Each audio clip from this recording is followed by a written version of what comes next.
Hi everyone, welcome to Unchained, your no-hype resource for all things crypto. I'm your host, Laura Shin, author of The Cryptopians. I started covering crypto 7 years ago, and as a senior editor at Forbes, was the first mainstream media reporter to cover cryptocurrency full-time. This is the September 23rd, 2022 episode of Unchained. A lot can happen in crypto in 24 hours. Subscribe to Unchained on YouTube at youtube.com/SNE/Unchained podcast for your morning roundup of top headlines in 60 seconds or less. Don't miss Mainnet, the most anticipated crypto event of the year, September 21st to 23rd in New York City. Get $300 off your pass today by visiting mainnet.events and entering promo code Unchained at checkout. See you this fall at Mainnet 2022. With the Crypto.com app, you can buy, earn, and spend crypto in one place. Download and get $25 with the code LAURA, link in the description. 1inch is a top DEX aggregator that finds the best rates across multiple networks. Why use a single DEX when you can use them all? Get 1inch on your phone now or swap on 1inch.io. Today's guest is U.S. Senator for Pennsylvania, Pat Toomey. Welcome, Senator. Well, thanks for having me, Laura. Good to be with you. The biggest question regarding crypto regulation in the U.S. has been for quite some time what it is that makes a crypto token a security. I've heard you say that you disagree with SEC Chair Gary Gensler when he says that he seems to believe that all tokens except Bitcoin are securities. And I've also heard you say you believe that existing regulations created in the 1930s and 40s don't fit with crypto. So what regulatory regime do you think makes sense for crypto? Well, there's a lot to unpack there, Laura, as you know very well. So first of all, there are such important differences between all the crypto or most of the crypto tokens, certainly those that I'm at least somewhat familiar with, as compared to conventional securities. Most crypto tokens do not, for instance, have a direct claim on an issuer. Most do not have an explicit return built into them. Well, stocks and bonds do have a direct claim on issuers. They do tend to have a direct built-in integral return. And then, of course, very fundamentally, all conventional securities that I can think of are in fact issued by some entity. And that is a centralization that is at the heart of securities law. But crypto tokens are often issued in a decentralized fashion, or at least they become decentralized. So these are really, in my view, very, very important distinctions between the crypto world and the conventional security world. It's not very helpful to simply declare that they're all securities. I think that ignores these important differences. And even if you think that they are sufficiently like securities that we ought to call them that, it's, I think, impossible to deny that much of securities law and regulation couldn't possibly apply. And so, for instance, a simple example is all the regulatory regime developed around T+2 settlement for securities. Okay, I get that for securities, but how does that apply to crypto, which has immediate real-time settlement, so to speak? Were you supposed to pause it for 2 days? I mean, it obviously doesn't make sense. And so this is part of my ongoing argument with Chairman Gensler. First of all, you should acknowledge that there are these very important structural differences. And secondly, even if you believe that despite the differences, cryptos have to be considered securities, then you owe it to America to lay out for us how you would resolve the fact that existing securities regulation clearly doesn't apply in many aspects, in many circumstances. And he won't do that. He doesn't provide that. So that's why I think we need legislation. Frankly, with the legislation, I guess you could say it's almost gets to be semantics about whether it's a security or not. What matters is it is different, and it needs to be regulated differently. And Congress ought to set up the guidelines for how we go about that. In the absence of congressional action and the absence of Chairman Gensler going through a formal rulemaking process where we would be able to have a debate about exactly how this ought to work. In the absence, what we have is regulation by enforcement. One day you wake up and find out the SEC is going after someone for something. And okay, so that's supposed to put everyone on notice. But what if your thing is a little different than theirs, right? It's no way to regulate this really, really exciting, new, and very different technology. And that's why we need legislation. So a previous SEC director, Bill Hinman, famously said that he felt Ether was sufficiently decentralized to be considered a commodity. And SEC Commissioner Hester Peirce also has focused on a token being considered decentralized to not be considered a security. You just pointed to the same line, but that's not well defined to a lot of people. And I think there are a lot of tokens that sort of straddle that. So do you have certain kind of factors that you would be looking at, or certain thresholds that you would consider, to be definitive in terms of whether or not something's decentralized? Yeah, so that's one of the questions that we've got to figure out, right? Certainly, centralization seems to me a necessary element in defining something as a security, but it may not be sufficient. It could be one of several criteria. We could decide to go down the road of deciding what constitutes sufficient decentralization that you can avoid being classified as a security. We could go down that road. Or we might say that there are other elements of crypto that is sufficiently different that we're simply going to treat it in a different way. We'll have a separate regime for it and not have to go through an exercise of deciding when you have crossed the threshold into sufficient decentralization. Because I think it could be hard to do that. I'm not saying it's impossible, but that could be tricky. And that's part of why I'm kind of leaning towards a separate regime for crypto. So I'm sure you're well aware that last week, on the day that Ethereum merged to a proof of stake chain, Chairman Gensler also said that he felt that proof of stake coins could be considered securities. I wondered what you thought of that opinion. Yeah, so I'd like to hear him explain how and why that is. By the way, I think you could construct transactions with crypto tokens that the transaction is essentially a security, right? It's like gold is a commodity, obviously, we all agree on that. But if you enter into an arrangement with someone whereby they lend you gold and you pay them periodic payments in gold with a promise at the end to give them still more gold, yeah, that's a security. It doesn't turn the gold into a security, by the way, but the transaction is. So if that's what he's getting at, then he should say so and he should spell that out. It's not obvious to me that a proof of stake mechanism by itself turns something into a security. You referenced this earlier, but I'm sure you're well aware that a lot of people in the industry have been up in arms about what they consider to be the SEC trying to assert jurisdiction over the industry in a sort of sideline way through these enforcement actions.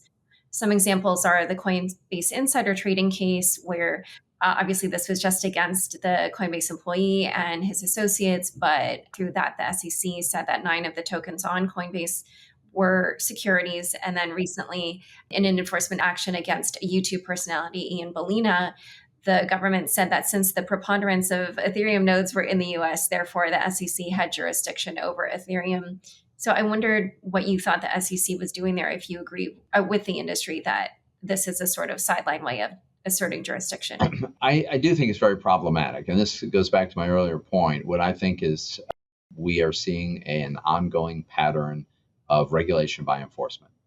They declare they're going to enforce something against someone. They go and have their proceeding, and the rest of the world is supposed to infer from that what is acceptable and what is not acceptable.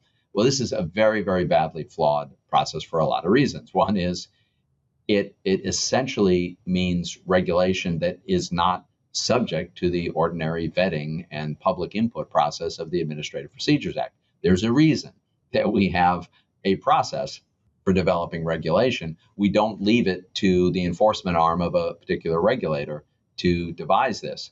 And then another problem is what I alluded to a moment ago.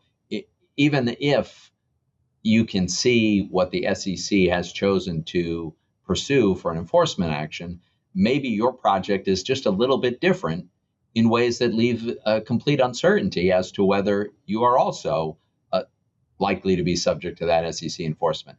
This is why clarity and bright sunshine and a fair process that takes public input and allows us to develop a rational system, that would be the right way if you concede that these are all securities, right? Which this is what Chairman Gensler insists. There's an author who had a line, and I'll have to paraphrase it, but the gist of it is that Mr. Gensler insists that he should be the one to write the rules, and he refuses to write the rules. This is the problem that, and I'm not sure he should be the one writing the rules, but at a minimum, if he's going to insist this is all his jurisdiction, I think he needs to provide a lot more clarity than he has.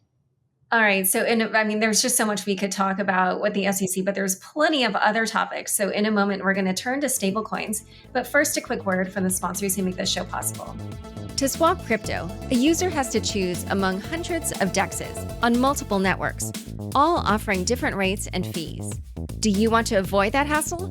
Swap on 1inch, a top DEX aggregator built to get you better rates than any single DEX. Enjoy unlimited liquidity across multiple networks and top-level security. Get 1inch on your phone now or swap on 1inch.io. The most anticipated crypto event of the year is back. Join us at Mainnet 2022, happening this September 21st to 23rd in New York City. Connect with 4,000 plus crypto builders and thought leaders for 3 days of can't-be-missed keynotes, fireside chats, demos, networking, and more. Get $300 off your pass today by visiting mainnet.events and entering promo code Unchained at checkout. That's mainnet.events and promo code Unchained. See you this fall at Mainnet 2022. Back to my conversation with Senator Toomey. So the night before our recording, Bloomberg reported that there's a draft bill in the House that would put a 2-year ban on what the bill called endogenously collateralized stablecoins, or what the crypto community might call algorithmic stablecoins, or perhaps even crypto collateralized stablecoins. What do you think of this potential bill? Well, I'm glad that there is a serious discussion underway with my House colleagues, and it's bipartisan. And I am very much hopeful that we would be able to reach an agreement on providing a framework for stablecoin regulation, because I think it's a very, very exciting technology. I think it does make sense to kind of segregate this piece of the crypto ecosystem and have a regulatory regime for stablecoins. So all of that, I think, is great. We don't have an actual agreement yet, right? We haven't seen the press release from Maxine Waters and Patrick McHenry announcing their agreement on a piece of legislation. So at this point, it's still a work in progress. There's a few things that are important to me, and I would hope that any final agreement, should there be one, would reflect that. I don't think it's necessary or appropriate to ban algorithmic stablecoins for several reasons. One is, frankly, if we have a sensible, rational regulatory regime for asset-backed stablecoins, I think an awful lot of the world is going to naturally gravitate to that part of the market. And so what's the problem? Secondly, algorithmic stablecoins by their nature are not part of the conventional financing system. They are, by definition, not backed by cash or securities. And so it's hard for me to see the threat to the overall financial system, to see a systemic threat that would justify certainly a prohibition. Thirdly, I would say, how do we know this can't be done in a sensible fashion? Sure, Terra and Luna, that was a debacle. That collapsed. That was obviously flawed in its design. But I don't know that it's impossible to come up with an algorithmic mechanism where there's a token that backs up another token. And I would not want to preclude that possibility. So I'm not a fan of any kind of prohibition. I haven't studied the language in this idea, this proposal. I'm not sure there actually is specific language. So I'm not sure how broadly it sort of suspends the issuance of new algorithmic stablecoins. But as somebody who was always skeptical about the ability of Terra to hold its value, when I learned of the design of the interaction, I nevertheless think it's a bad idea for government to just prohibit it. That doesn't seem right to me. There's other things that are really important to me as well. One is that we make sure that stablecoin issuers have multiple possible paths to follow. I'd be concerned, for instance, if the only path to being an issuer of a stablecoin were to be regulated by the Fed. That might be a sensible, in fact, I think it is sensible for that to be a path, but not for it to be the only path. And one of the reasons is, let's be honest, institutionally, it's not clear to me that the Fed is very enthusiastic about this whole invention, right? I think as an institute, I'm not referring to any particular individual, but sort of institutionally and culturally, the Fed's probably not wildly enthusiastic about stablecoins. That would be one factor. The other factor is the Fed might very well at some point have a conflict of interest in the sense that they may decide to pursue a CBDC. And if they do, they might see stablecoins as a competitor to their own product. How are they gonna treat that? So my approach, and we've released draft legislation that would show how we could codify this, would be to allow issuers who wish to be regulated by and supervised by the Fed, but not to make that the only possible arrangement. Earlier in your remarks, and I don't know the exact wording that you used, but you talked about how you felt that, there shouldn't be a ban on experimentation with things like algorithmic stablecoins. However, I'm sure you're well aware that the Terra Luna collapsed, wiped out $60 billion in value, and there was this sort of contagion that happened that really did affect a lot of everyday people. Yeah. Who, you can read their Celsius or, even on different forums, had their life savings wiped out, different things like that. And so when it comes to kind of consumer protection, I imagine that people that want to regulate it, that's the angle they're taking. So what would you propose to sort of prevent that kind of experimentation from having those types of effects, if anything? Yeah, I really think that the sensible approach to take is to require disclosure, right? Make sure that people are able to understand what they're getting themselves into. I don't think it's the role of government to protect people from themselves, to ban investments that might be sensible investments, even if the government or a particular official doesn't like them. I think we do too much of that already, for instance, the way we limit all kinds of investment opportunities in things like private equity and hedge funds and venture capital only to wealthy individuals. Because the assumption is if you're not wealthy, you're not sophisticated, you don't understand this, and so you're going to be forbidden. That's a terrible idea, in my view. And I don't want to impose that in the crypto space. So I'd be perfectly open to a discussion about how do we make sure that people understand that if they're buying Terra, it is not backed by cash and U.S. Treasury securities. It is backed by another cryptocurrency. I think we want to make sure people are able to make an accurately informed judgment, but I don't like the idea of forbidding them from doing what they want to do with their own money. My guess is that the bill that was reported on by Bloomberg last night, potentially proposing this ban, might have kind of come out of the collapses of Terra, but also the contagion with Three Arrows Capital, Celsius, and Voyager. And I just wondered if you could talk generally about how these major collapses and events in crypto have affected the perception of crypto by lawmakers. Yeah, it's a great question. I will say, I think one effect has been to heighten the awareness and the sense of urgency, maybe overstating it a little bit, but to some degree, an urgency for setting up a regulatory framework. I think that's true among some of my colleagues in the Senate, some in the House, also some in the administration. I think there's probably fair to say that for some folks who are certainly aware of this space, but not paying a whole lot of attention, the collapse of really a very large stablecoin caught their attention, and probably also a little bit of a sigh of relief that it wasn't an asset-backed stablecoin because of the concerns of contagion. So I think it did catch people's attention. I've got a lot of colleagues who take a much more protective view of consumer protection than I do. And this, I think it's more paternalistic. I think they would clearly like to ban this whole category.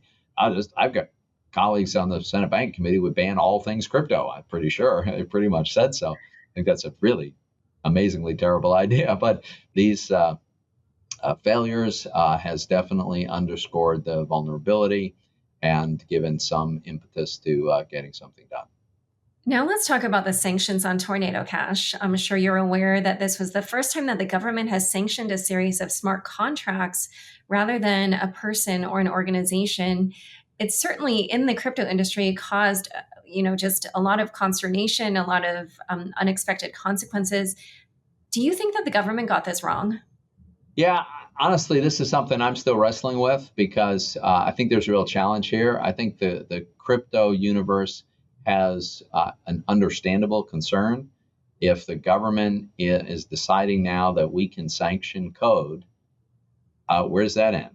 And what's the limiting principle here? And that's, that feels a lot like an infringement on the First Amendment, even, right? So that's problematic. That is worrisome. I get that.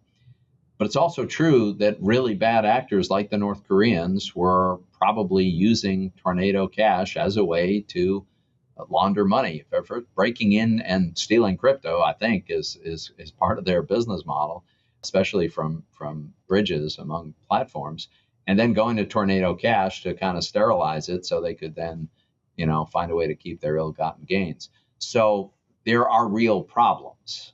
I'm not sure this was the right solution. I'm also a little concerned that it was OFAC that did it, but this is a dilemma that we're going to have to work out together. So now let's talk about the White House reports that came out on crypto. They've been kind of trickling out, but there were a few that came out last week. There was one that suggested that the Federal Reserve continue to research central bank digital currencies. And based on our discussions of stablecoins, I was curious for whether or not you thought the government should pursue a CBDC. So I'm not reflexively totally opposed to any pursuit of a CBDC.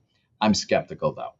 I do have certain sort of thresholds that are really important to me. For instance, I would strenuously oppose any pursuit of a central bank digital dollar that gave the Fed or any central government entity the ability to surveil individual transactions, right? That should be a complete non-starter.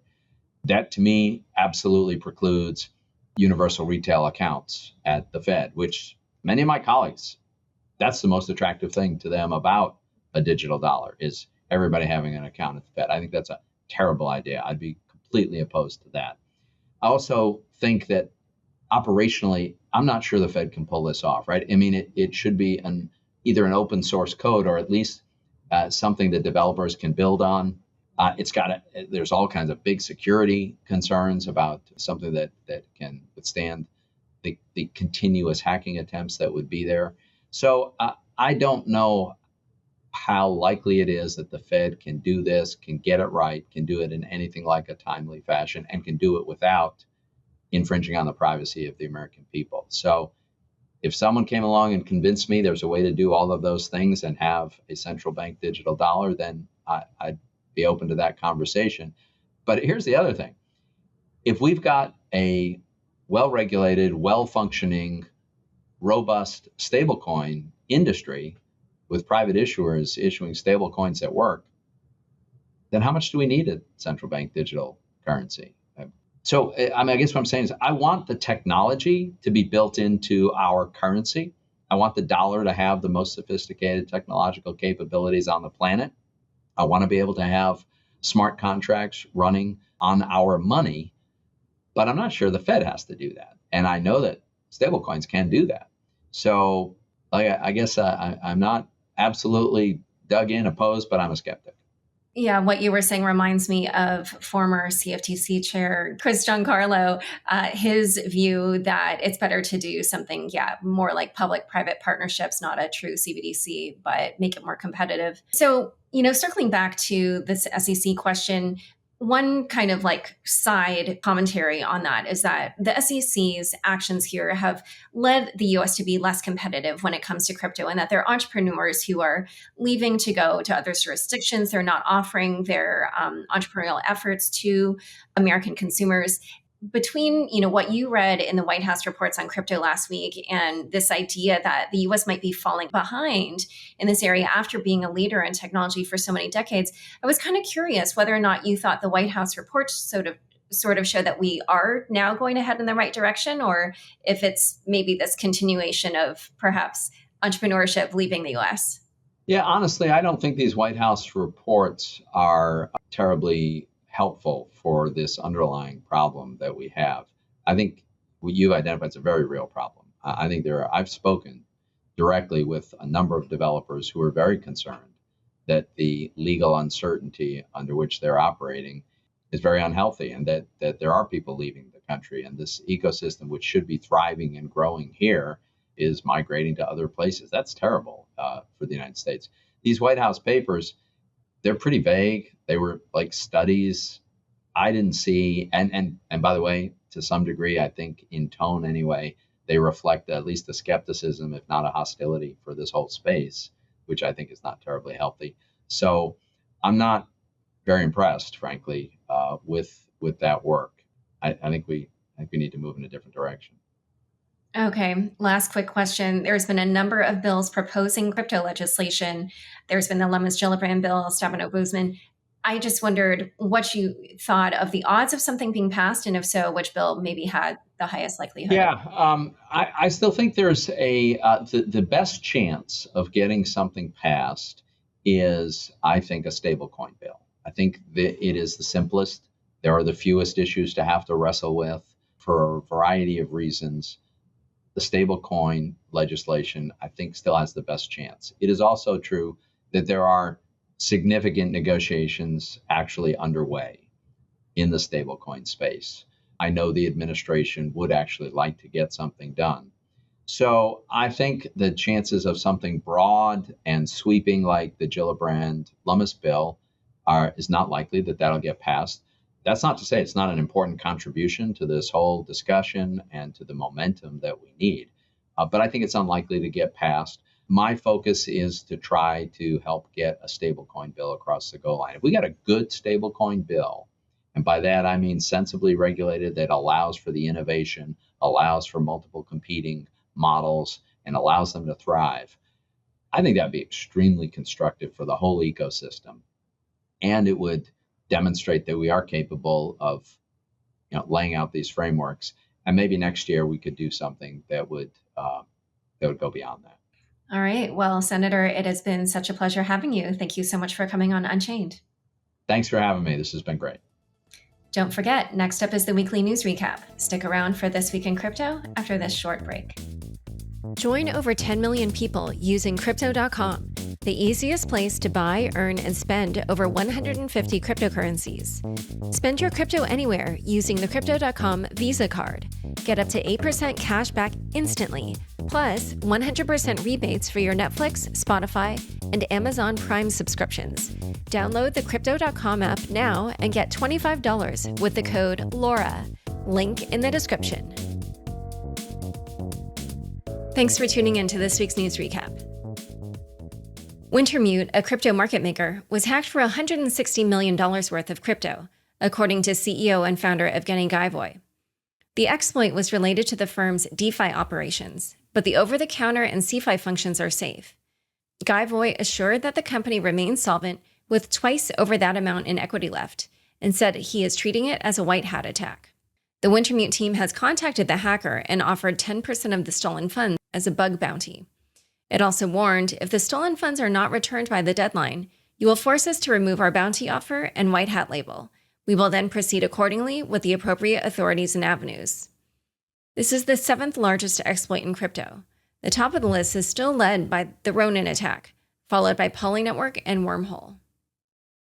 The hack was related to a vanity address vulnerability, which was recently discovered by the 1inch team. In fact, earlier this week, someone drained over $3 million from one of these addresses. This is not the first mishap suffered by Wintermute this year, as it also lost 20 million OP tokens, worth $27 million at that time, due to a mistake. Tarun Chitra, managing partner at Robot Ventures, called the Wintermute team incompetent on this week's show of The Chopping Block, official video out Saturday. In related news, a hacker called 0x Riptide identified a bug within Arbitrum Nitro, the latest upgrade to the Ethereum Layer 2. The flaw was related to the bridge between the Ethereum mainnet and Arbitrum, and would have allowed anyone to replace the destination address with their own. The white hat hacker was rewarded with 400 ETH, or around $500,000. Do Kwon not in Singapore, but denies being on the run. The Financial Times reported that authorities in South Korea have asked Interpol to issue a red notice for Do Kwon, 4 months after the collapse of the Terra blockchain. A red notice is a request to law enforcement worldwide to locate and provisionally arrest a person pending extradition, surrender, or similar legal action. South Korean investigators have been looking into the implosion of the Terra network and analyzing whether Kwon violated the country's capital markets law. Last week, a court issued an arrest warrant for Kwon, but his whereabouts are still unknown. After the police confirmed that he was not in Singapore, authorities have decided to ask the Worldwide Enforcement Organization for some help. However, Kwon tweeted, "I am not on the run or anything similar. For any government agency that has shown interest to communicate, we are in full cooperation and we don't have anything to hide." Last week, the Ministry of Finance of South Korea stated its intent to void Kwon's passport to force him to return to the country. To date, Interpol has not yet added Kwon to the red notice list. Giants battle over Voyager's assets. Crypto exchanges FTX and Binance are leading the auction for troubled crypto lender Voyager, according to the Wall Street Journal. Voyager is going through bankruptcy proceedings and is one of the many crypto firms that collapsed this winter. The auction for its distressed assets started last week. Binance has reportedly offered $50 million, a slightly better proposal than its competitor FTX. At the company's peak, Voyager was worth $3.9 billion. Since the bankruptcy, it has lost more than 95% of its value. Voyager had provided loans to bankrupt crypto fund Three Arrows Capital, and this exposure was the main catalyst for the collapse of the company. In addition, Voyager lent $200 million to Alameda Research, Sam Bankman-Fried's trading firm. This week, Alameda agreed to repay the loan in exchange for $160 million in collateral. This week, Voyager agreed to repay the loan in exchange for $160 million in collateral Voyager has been holding. Speaking of troubled crypto companies, Celsius has asked the bankruptcy court for permission to sell $23 million in stablecoin holdings. If the motion is approved by Judge Martin Glenn, Celsius will have more liquidity to continue its daily operations. In addition, another video of Celsius's revival plan was leaked this week. Apparently, the firm is considering issuing wrapped tokens to give back some customer funds. CoinFlex, a crypto exchange based in Singapore which halted its operations in June, announced an official restructuring proposal that would give creditors the rights to 65% of the company. Meanwhile, FTX is still showing strength during these tumultuous times. The firm is reportedly raising up to $1 billion at a valuation of $32 billion. According to CNBC, FTX would use the funds for additional deal-making. Coinbase reportedly had a trading business unit. Coinbase, the largest cryptocurrency exchange in the United States, set up an internal crypto trading desk last year, according to the Wall Street Journal. Also last year, executives at the company testified before Congress and stated that they were not running a proprietary trading business. However, the Wall Street Journal says that the company hired senior Wall Street traders to create a new business unit called Coinbase Risk Solutions. The report claims that the business unit was dissolved 5 months after its creation. Coinbase published a blog post stating that the report was inaccurate. Coinbase does not operate a proprietary trading business or act as a market maker. The exchange also said, from time to time, Coinbase purchases cryptocurrency as principal, including for our corporate treasury and operational purposes, but it doesn't view it as proprietary trading. The week post-merge. The highly awaited merge happened a little over a week ago, but even though the upgrade went as smoothly as it could have, the markets have seen quite a bit of volatility. Before the merge, ETH was trading at around $1,600. However, it took a downturn and it hit a low of $1,229 after the Federal Reserve announced a 75 basis points hike in the interest rate on Wednesday. That caused a bloodbath in the crypto and stock market. Following the merge, the Ethereum proof of work fork went live, despite many doubts. Within hours after the mainnet announcement, Justin Sun's exchange Poloniex decided to support a different fork of the chain, Ethereum Fair, which is supposedly supported by the community's majority. However, it looks like the fork is not going very well. Cybersecurity company BlockSec said that it detected replay exploits on the blockchain, which resulted in an extra 200 ETHW tokens being captured by the attacker. The ETHW token performed quite poorly and is trading at approximately $5, only 0.4% of ETH. Some analysts were estimating that ETHW would account for 2 to 3% of Ethereum's market cap, but the market says otherwise. Tether to issue supporting documentation. Tether, the issuer of stablecoin USDT, has been ordered by a judge to provide financial records to back its issuance.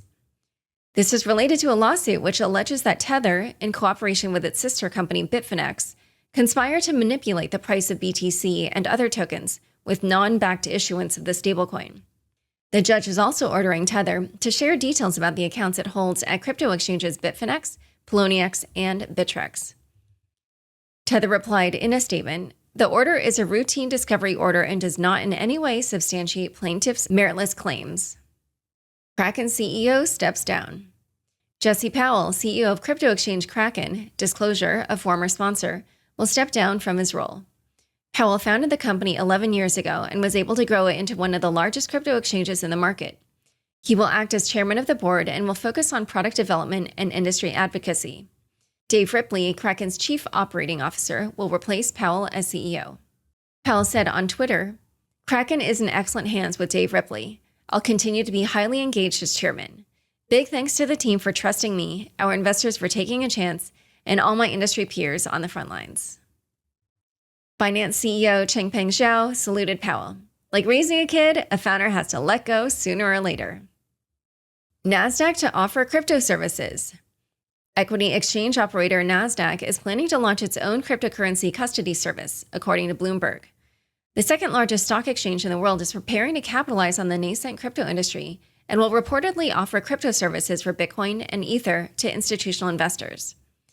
Nasdaq is establishing a new crypto-focused unit called Nasdaq Digital Assets, which will be run by Ira Auerbach, a former employee of crypto exchange Gemini. This new service still requires regulatory approval. In other adoption news, the state of Colorado will accept crypto payments for taxes. Governor Jared Polis, a longtime crypto advocate who has also been featured on Unchained, said Colorado is tech-forward in meeting the ever-changing needs of businesses and residents. Time for fun bits. The rainbow has a new color. The Bitcoin rainbow model finally broke this week, or so it was thought, as the price of Bitcoin seemed to close below 19,000 on Monday. Eric Wall, who has been touting this model for a long time, said, "It's over," and posted a hilarious meme of the rainbow chart being defeated in a Dragon Ball Z fight. However, the very next day, he tweeted, "Oh wait, Bitcoin had a daily close above 19K in the end. Sorry, y'all. Rainbow not dead." Also, after Holger, a crypto Twitter person, commented, "Indigo was always missing," the chart was updated to include a purple band, which reads 1 BTC equals 1 BTC. However, Jackus, another crypto influencer, posted a fixed rainbow chart, which projects that the price of BTC will go to zero. Thanks so much for joining us today. To learn more about regulation in crypto and Senator Pat Toomey, check out the show notes for this episode.